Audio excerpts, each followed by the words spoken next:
السلام علیکم۔ آج ہم بڑی دلچسپ اور مزیدار کہانی پڑھیں گے۔ حدیث مبارکہ ہے، رسول اکرم صلی اللہ علیہ وسلم نے فرمایا، وہ شخص مومن نہیں جو خود پیٹ بھر کر کھائے اور اس کے برابر میں اس کا پڑوسی بھوکا سوئے۔ اسی حدیث سے ملتی جلتی آج ہم ایک بہت دلچسپ اور اسلامی کہانی پڑھیں گے اور جانیں گے حقوق کے بارے میں۔ کہانی ہے حضرت عبداللہ بن مبارک کی۔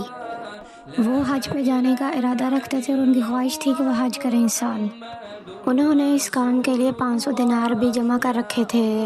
ان کے پاس ٹوٹل رقم یہی 500 دینار ہی تھے جس سے وہ حج پہ جانا چاہتے تھے، لیکن ایک دن انہوں نے دیکھا ان کی ایک پڑوسن جو کہ مردہ پرندہ اٹھا کے لا رہی تھی، تو وہ بہت پریشان ہوئی اور پوچھا کہ ایسا کیوں کر رہی ہو؟ تو اس نے بتایا، میرے بچے بھوکے ہیں، میں بیوہ ہوں اور میرے پاس کھانے کے لیے کچھ نہیں ہے، تو اس لیے میرے بچے آج یہ مردہ گوشت کھا کے ہی زندہ رہ سکتے ہیں۔ یہ سب سن کے حضرت عبداللہ کی آنکھوں میں آنسو آ گئے، وہ بہت تڑپ کے رہ گئے۔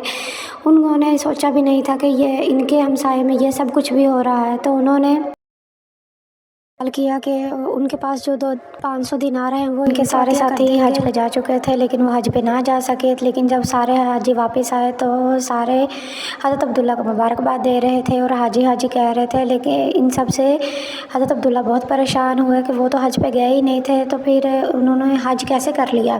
اسی رات میں ان کے خواب میں ایک فرشتہ آیا جس نے انہیں بتایا، اللہ تعالیٰ کا پیغام دیا کہ اللہ تعالیٰ نے تمہاری جگہ ایک فرشتہ تمہاری شکل میں بھیجا تھا جس نے حج کیا ہے، تو اللہ تعالیٰ کو تمہاری یہ نیکی اتنی پسند آئی تھی کہ اللہ تعالیٰ نے تمہارا حج قبول کر لیا ہے۔